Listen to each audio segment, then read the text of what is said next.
Ketua Badan Legislasi atau Balik DPR, Suratman Adi Atgas mengatakan Undang-Undang Nomor 29 Tahun 2007 tentang DKI Jakarta sebagai ibu kota negara habis statusnya pada 15 Februari lalu. Hal itu katanya merupakan implikasi dari Undang-Undang tentang Ibu Kota Negara atau UU IKN yang telah diundangkan sejak 15 Februari 2022. RUU DKI itu dia hilang statusnya tanggal 15 Februari kemarin. Kan itu implikasi dari Undang-Undang IKN. Ya, 2 tahun setelah UU IKN diundangkan. Nah, UU DKI itu kan berakhir 15 Februari, kata Supratman kepada wartawan di Kompleks MPR DPR Senayan, Jakarta pada hari Selasa 5 Maret 2024. Bagaimana nasib Jakarta setelah bukan lagi ibu kota negara?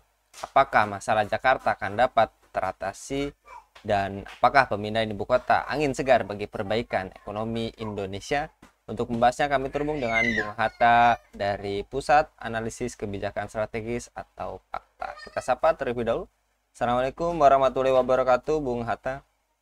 Waalaikumsalam warahmatullahi wabarakatuh. Kabar baik, Bung Hatta?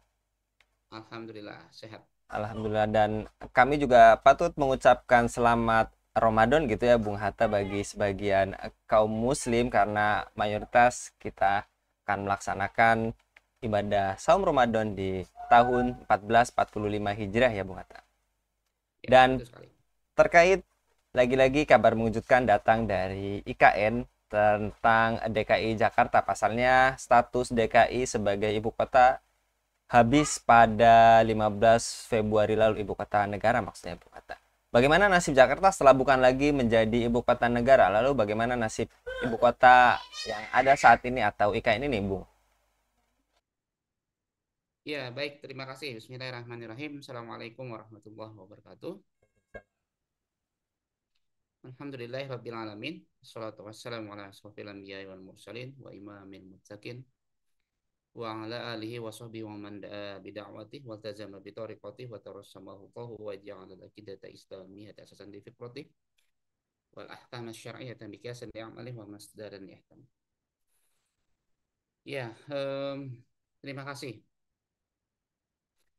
Em, Berkaitan dengan bahwa DKI Jakarta sudah kehilangan status sebagai ibu kota, memang kalau kita lihat dari undang-undang ya, Undang-Undang Nomor 3 Tahun 2022, itu kalau kita lihat di website peraturan bpk.go.id, itu memang Undang-Undang Nomor 3 2022 ini itu sudah berlaku sejak 15 Februari 2022. Nah, eh, dia berarti setelah dua tahun gitu ya, 2 tahun, maka peraturan yang lain itu dianggap sudah tidak tidak tadi ya, tidak bisa berlaku ya. Jadi yang berlaku adalah eh, Undang-Undang 15 Nomor 3 Tahun 2022 ini. Yang kemudian memang Undang-Undang Nomor 3 Tahun 2022 ini juga diubah lagi oleh Undang-Undang Nomor 21 Tahun 2023. Jadi artinya Undang-Undang DKI Jakarta yang sebagai ibu kota itu tadi otomatis dianggap oleh eh, Ketua DPRD itu eh, sudah tidak berlaku lagi gitu ya. Maka kemudian memunculkan pembahasan ya undang-undang daerah khusus Jakarta gitu ya. Undang-undang daerah khusus. Hanya saja RUU daerah khusus Jakarta ini kan belum selesai ya, belum selesai. Karena banyak banyak perdebatan, banyak polemik di dalam. Bahkan ada isu sampai-sampai gubernur nanti daerah khusus Jakarta itu akan ditunjuk langsung oleh presiden gitu ya. Nah, ini kan bentuk cawe-cawe, bentuk cawe-cawe kembali dari Jokowi. Bahkan ada mekanisme lain yang disiapkan agar cawe-cawe itu tetap bisa jalan. Ya, itu berkaitan dengan DKI Jakarta sebagai sebuah ibu kota ya. Apakah tetap sebagai ibu kota masih atau tidak? Yang jelas di di Kaltim ya, ibu kota Nusantara yang ada saat ini di Penajam itu belum belum dipakai gitu. Maka aktivitas-aktivitas pemerintahan ya dan pusat itu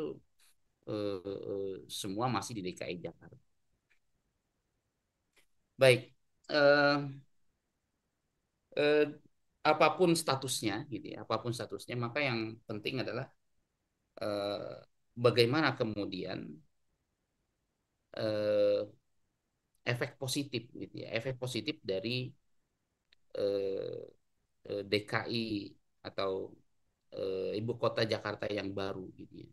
Termasuk juga bagaimana nasib dari Jakarta ya yang tidak lagi sebagai ibu. Nah, kalau Jakarta disebutkan oleh beberapa pihak bakal menjadi sebuah eh, wilayah yang secara khusus terpusat nanti ekonomi, bisnis dan keuangan, ekonomi, bisnis dan keuangan.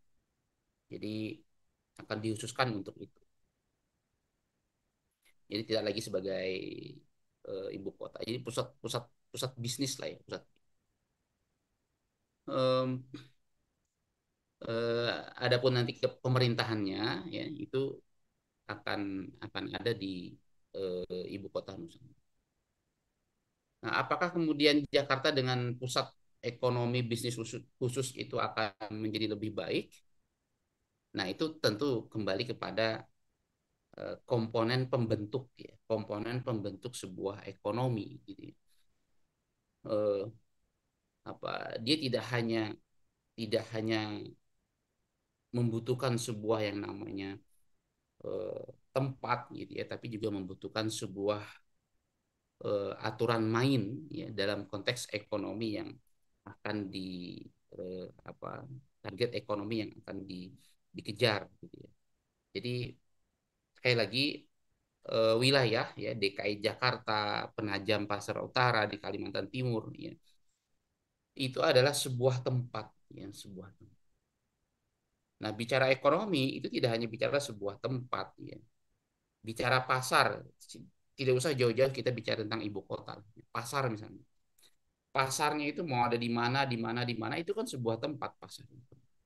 Tapi bagaimana pasar itu bisa berjalan? Bagaimana pasar itu berjalan itu kan perlu mekanisme. Makanya pasar itu kan sekarang tidak lagi sebatas pasar pasar pasar tradisional ya, pasar yang klasik dalam bentuk pertemuan offline begitu ya. Itu kan itu pasar gitu. Namun sekarang juga ada pasar yang online ya, e-commerce gitu. Itu juga pasar gitu. Kenapa pasar? Karena di sana secara mekanisme di sana terjadi transaksi gitu ya. Transaksi barang dan jasa gitu. Jadi kalau kalau sebuah tempat kalau sebuah yang namanya ekonomi itu gitu ya, dia tidak hanya bicara tempat offline atau online ya kayak perdagangan tadi. Tapi mekanismenya bagaimana? Nah, transaksi online itu juga persis seperti perdagangan, transaksi jual beli barang dan jasa. Maka itu juga pasar, gitu ya, pasar e-commerce gitu ya. Nah, disitulah pentingnya kita membahas tentang mekanisme gitu ya, atau aturan main bahasa lain, rules of the games. Aturan main dari pasar itu. Aturan main itulah yang kemudian akan sangat dominan menentukan jalannya ekonomi tadi, jalannya atau keberhasilan efektif, efisien atau tidak aktivitas ekonomi yang dilakukan. Gitu.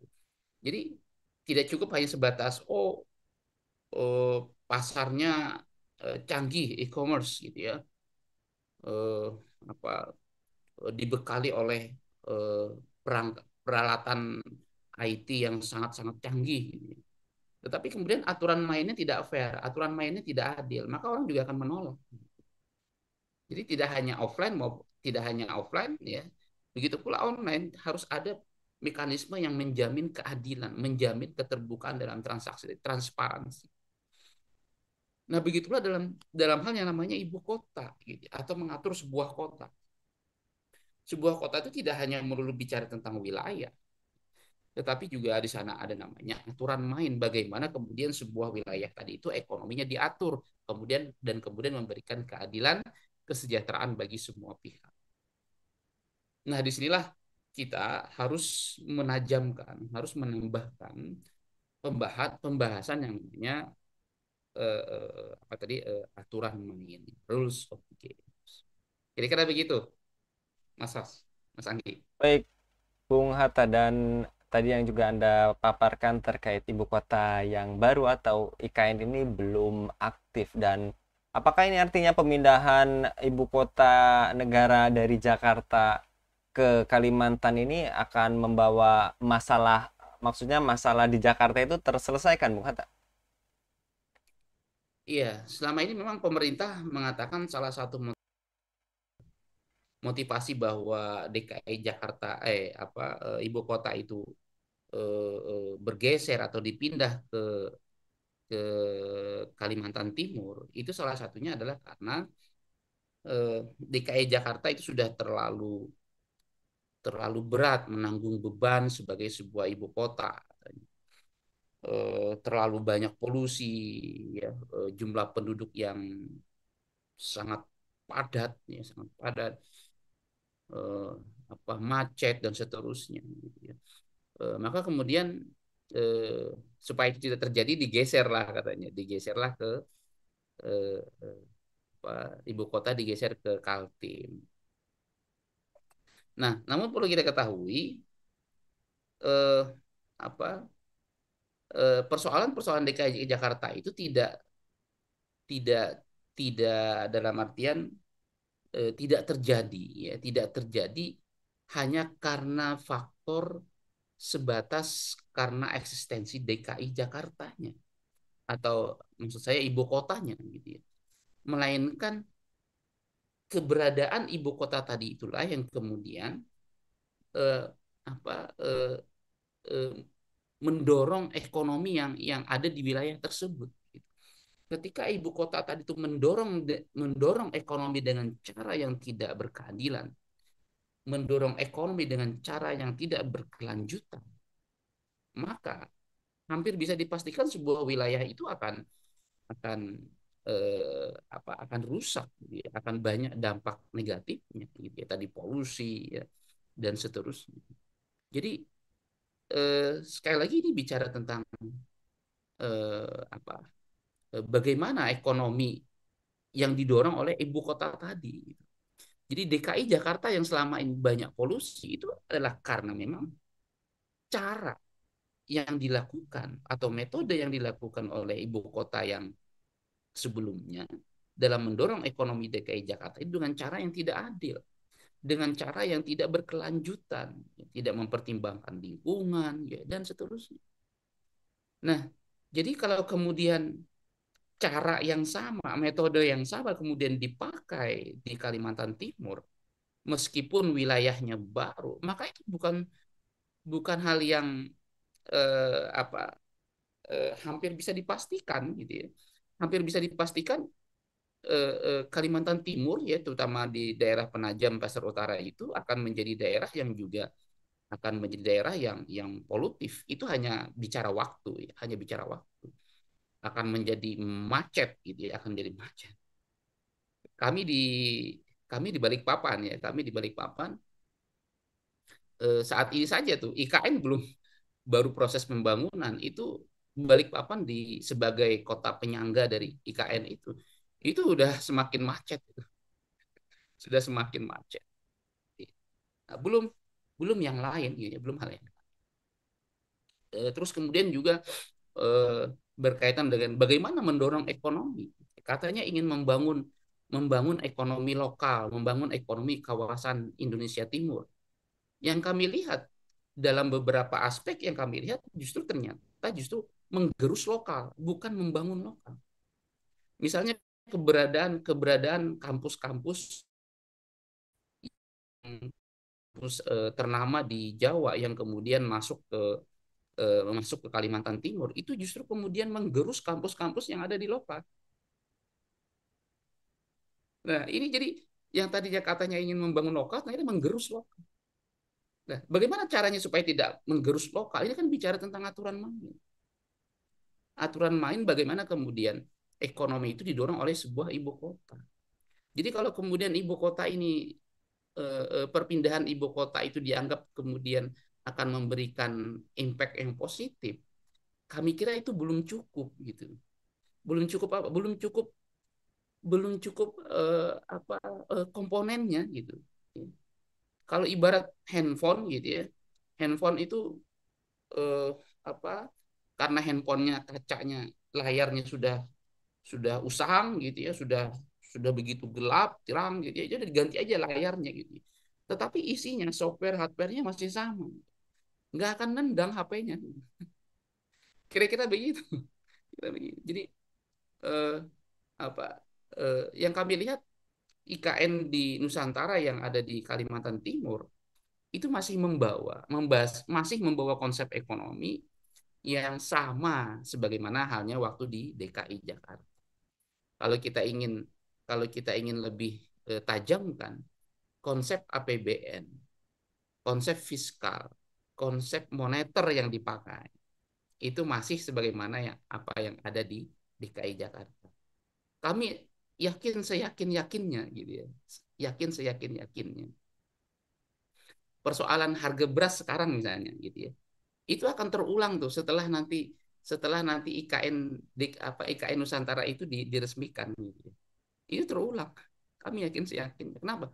Karena konsep konsep konsep masalah pertaniannya itu yang bermasalah gitu. Ini bukan masalah IKN-nya, konsep pertaniannya yang bermasalah, tata kelola pertaniannya yang bermasalah. Kira-kira begitu, Sos. Baik, terkait tadi Bung Hatta yang juga Anda ibaratkan seperti handphone hanya mengganti layar tetapi mesinnya tidak, dan juga tadi seperti pertanian yang intinya konsepnya tidak menyeluruh penggantiannya, dan bagaimana seharusnya pemerintah apakah perlu mereview atau berpikir ulang tentang saat ini pemindahan ibu kota, atau memang ada sesuatu solusi yang lebih konkret gitu Bung Hatta? Mereview dalam bentuk apa? Mencari akar masalahnya itu tentu keharusan ya. Kita harus senantiasa mereview apa yang sudah kita lakukan. Hanya saja kemudian setelah mereview itu, apakah kemudian kita akan mau kemudian mengambil solusi yang itu eh, memberikan jaminan ya, memberikan jaminan ekonomi yang akan dibangun, yang akan didorong itu berkeadilan. Ekonomi yang dibangun itu ekonomi yang berkelanjutan. Ekonomi yang berkeadilan, ekonomi yang berkelanjutan. Apakah apakah itu ada di dalam seperti ekonomi yang dipakai oleh pemerintah Indonesia sekarang? Indonesia sekarang. Nampaknya yang kami lihat yang ada adalah ekonominya didorong oleh ekonomi transaksi ribawi gitu ya. Makanya tidak heran 90% lebih bahkan eh, apa uang di Indonesia itu ada di DKI Jakarta, ada di DKI Jakarta. Nah, kami melihat hal yang sama akan tetap terjadi gitu. Bahwa nanti sumber-sumber jumlah uang yang ada di Indonesia itu akan akan tidak akan berubah banyak ya. Kalau kalau nanti ngumpul bisa jadi nanti ngumpul di DKI Jakarta ya, ngumpul di apa ibu kota Nusantara gitu ya, 80% gitu ya, tetapi tidak menyebar ke daerah-daerah lain. Selalu seperti itu. Kenapa? Karena konsep ribawi ya, konsep ribawi yang dia hanya hanya apa, eh, menyebabkan uang itu mengejar tingkat suku bunga ya. Bukan mengejar siapa yang punya keahlian bagus, ya, siapa yang kemudian bisnisnya dikelola dengan baik gitu ya. Nah, itu yang seharusnya dilakukan. Tetapi yang dilakukan saat ini dengan ibu kota yang ada di DKI Jakarta, itu kan yang dikejar apa? Tingkat suku bunga. Tingkat suku bunga. Nah, ketika tingkat suku bunga yang dikejar, maka ya sudahlah, uangnya bisa saja ditaruh dimanapun yang itu dianggap lebih lebih lebih menguntungkan, ya, lebih aman. Gitu. Nah, jadi kami pikir eh, apa apa yang terjadi saat ini gitu ya, kalau kemudian Indonesia masih tetap menggunakan skema-skema pembangunan yang seperti sekarang, maka itu tidak akan memberikan keadilan, eh, kesejahteraan, ya, ekonomi yang berkelanjutan. Tidak akan banyak, ya, tidak akan banyak membantu. Eh, apa Kita sampai sekarang masih bergelut dengan persoalan persoalan kemiskinan yang standar kemiskinannya itu hanya 550.000. 550.000 itu hanya 3.000 rupiah di atas makan siang gratis. Makan siang gratis itu kan 15.000 rupiah ya. Nah, standar kemiskinan kita itu 3.000 di atas 18.000. Jadi kita bergelut dengan standar kemiskinan begitu rupa yang sangat-sangat tidak manusiawi. Ibu kotanya bolehlah pindah, tetapi kalau garis kemiskinannya masih seperti itu, kami melihat ya, ya tadi, hanya sebatas ganti casing saja, ya, ganti casing. Harusnya standar kemiskinannya itu kalau kalau kalau kalau rakyat Indonesia sekarang paling tidak, ya, paling tidak 5 juta paling paling tidak, ya. Jadi apa ya, sekali lagi itulah ya. Kita harus eh, apa mengarahkan, ya, mengarahkan tidak lagi hanya sebatas sebuah wilayah, tetapi juga sampai kepada pembahasan yang namanya aturan main, ya, aturan main. Tadi ibarat seperti handphone, ya, tidak hanya sebatas ganti casing, melainkan juga ganti ganti hardware-nya, ya, ganti software-nya. Kira-kira begitu. Baik, jazakallah Bung Hatta untuk penyampaiannya pada kabar petang kali ini. Mudah-mudahan kita senantiasa dilindungi oleh Allah Subhanahu wa taala dalam setiap aktivitas. Demikian demikian pemirsa Hilafah News yang dirahmati Allah. Jangan lupa untuk subscribe, like, dan share sebanyak-banyaknya. Semoga menjadi kebaikan bagi kita semua di dunia dan di akhirat nanti ya. Apalagi nih di bulan suci Ramadan. Saya akhiri. Wassalamualaikum warahmatullahi wabarakatuh.